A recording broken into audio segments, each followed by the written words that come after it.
Nintendo, como cualquier empresa, ha experimentado varios fracasos y declives en su historia. Algunos de sus productos no tuvieron éxito.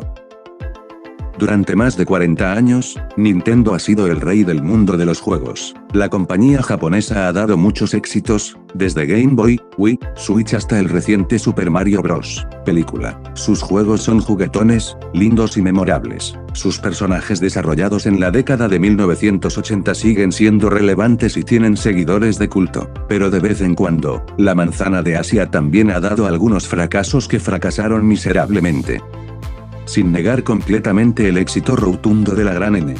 No es ningún secreto que Nintendo ha cometido muchos errores a lo largo de los años. Muchos de ellos simplemente se reducen a malas decisiones comerciales. Si bien tienen mucho éxito, habrían tenido el potencial de ser aún más exitosos si no hubieran tomado algunas de sus decisiones en el pasado.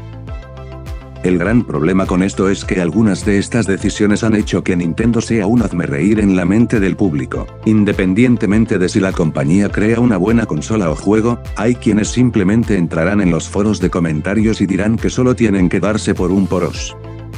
Nintendo no es diferente. Una gran metida de pata, o en este caso, varias, no define lo que es una empresa en general. Obviamente, nadie es infalible. Si tienes que mantener una organización de miles de millones de dólares con innumerables trabajadores en todo el mundo, los errores están garantizados. Cometer errores es completamente aceptable, siempre y cuando aprendas de ellos. Además, es difícil mantener el éxito cuando te enfrentas a una competencia constante como Sony y Microsoft. Pero muchas veces, Nintendo causó más daño a su empresa de lo que sus rivales podrían haber hecho. Para que Nintendo se mantenga en plena forma, necesitan reconocer sus errores para asegurarse de que nunca vuelvan a hacer nada tan estúpido. Así pues, te presento 5 fracasos de Nintendo.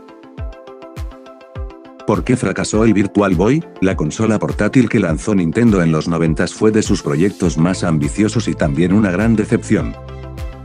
La consola portátil de Nintendo que prometía una experiencia 3D revolucionaria se convirtió en uno de los mayores desastres comerciales de la historia de los videojuegos. ¿Qué pasó con el Virtual Boy y por qué no triunfó?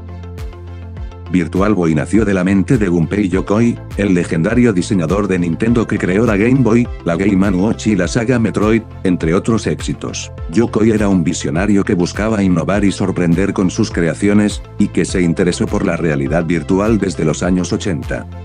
Esta tecnología consistía en un sistema de espejos que escaneaban rápidamente una línea de LEDs rojos y creaban la ilusión de una pantalla de mayor resolución. Reflection Technology había creado un prototipo de casco de realidad virtual llamado Private Eye, que incluía un juego de tanques.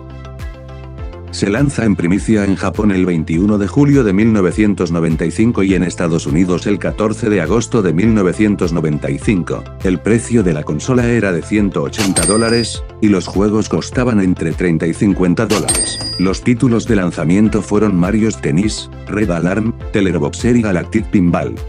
La respuesta del mercado fue muy negativa. La Virtual Boy no logró atraer al público, que lo vio como un producto caro, incómodo y poco innovador. Las críticas fueron duras, y señalaron los defectos del hardware, el software y la experiencia de juego. La Virtual Boy fue acusada de ser un producto inacabado, de provocar dolores de cabeza, mareos y náuseas, y de no ofrecer una verdadera realidad virtual.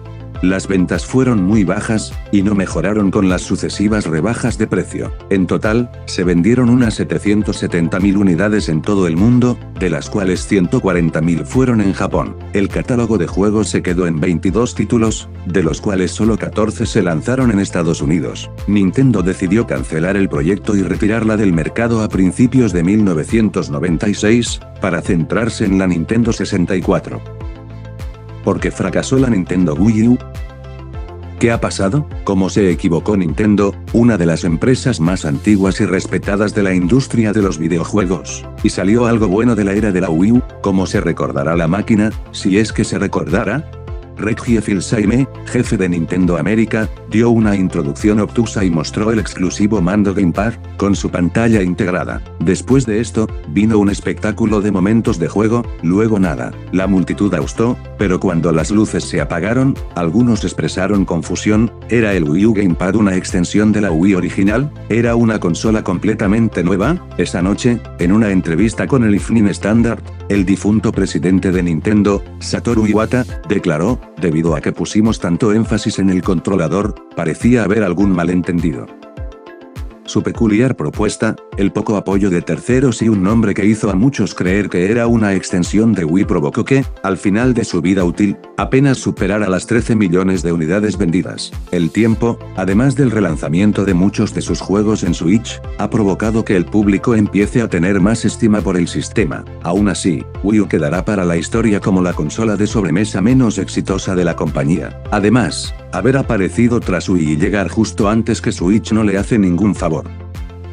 Nintendo vivió otro revés con GameCube, lanzada en 2001. En su fracaso comercial vendió 22 millones de unidades, no solo se vio aplastada por PlayStation 2 aún hoy la consola más vendida de la historia, con 160 millones de máquinas, sino que también la derrotó la primera consola de Microsoft, Xbox. A partir de entonces, el tablero de la guerra de consolas se reformuló, Sony y Microsoft competirían en potencia, mientras que Nintendo emprendería el camino de innovar en la forma de jugar y abrir el abanico a otro tipo de público. Con 7 millones de copias, el juego de lucha con personajes de Nintendo Super Smash Bros. Melee, sucesor de la saga iniciada en Nintendo 64, fue el título más vendido de la primera consola de la compañía en incluir discos ópticos en lugar de cartuchos. En mi sincera opinión, fue una excelente consola a pesar de ser superada por la competencia, tuvo excelentes títulos, como Mario Sunshine, el debut de Luigi's Mansion etc., aparte de tener uno de los mandos más bonitos jamás creados, una consola que no podemos dejar en el olvido. La cancelación del CD-ROM para Super Nintendo. Tenían un acuerdo con Sony para desarrollar un aditamento para el SNES capaz de leer discos, con lo que se ampliarían las posibilidades de la consola y se daría una marcada mejoría en rendimiento, calidad de los títulos y capacidad de almacenamiento. En uno de los golpes más bajos en la historia del gaming, Nintendo decidió cerrar la puerta en la nariz de Sony y llevar el proyecto a Philips, con quienes al final tampoco cuajó la gelatina, pero gracias a que la casa de Mario le cedió los derechos de algunos personajes a sus nuevos amigos, se produjo una serie de títulos de muy baja calidad para el dispositivo conocido como CDI de la empresa de Países Bajos. Ya todos sabemos que, a pesar del desaire, Sony no echó en saco roto el proyecto y este finalmente se convirtió en el primer PlayStation, con lo que comenzó a escribirse una historia llena de grandes propuestas y que hasta la fecha ha producido valiosas obras tanto de software como de hardware.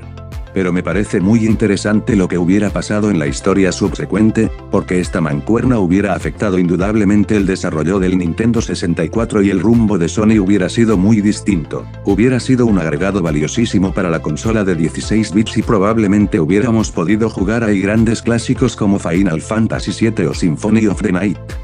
¿Te imaginas, leyendo discos la Super Nintendo? Número 1. Vender la empresa Rare. ¿Recuerdas el grandioso Donkey Kong Country de la SNES? Nintendo era dueño de la empresa que creó esta joya y terminó vendiéndolos. Rare fue uno de los mejores desarrolladores de juegos del mundo, produciendo clásicos como Perfect Dark, Killer Instinct, Banjo-Kazooie, GoldenEye y Battletoads. Fueron un desarrollador poderoso para Nintendo y ayudaron a impulsar sus consolas a la vanguardia del mercado. Luego, extrañamente, en 2002 Nintendo dejó pasar la oportunidad de comprar Rare y hacerlos parte de la base de los juegos de Nintendo en el futuro. En cambio, permitieron que Microsoft los recogiera y con ellos se fueron todas sus propiedades intelectuales, menos Donkey Kong, incluidos los juegos antes mencionados. Esto significaba que Nintendo no podría hacer secuelas de ninguno de estos juegos, pero Microsoft podría hacerlo en Xbox. Este fue un gran impulso para los fabricantes de consolas de primer año y prestó una familiaridad inmediata y prestigio a su consola Xbox de debut. Nuevamente, este es otro ejemplo del pensamiento miope de Nintendo que permite a los competidores surgir en una industria que alguna vez controlaron. Si bien esto es maravilloso para los jugadores, significó un desastre para Nintendo y ayudó a consignarlos al tercer lugar en el mercado de los juegos.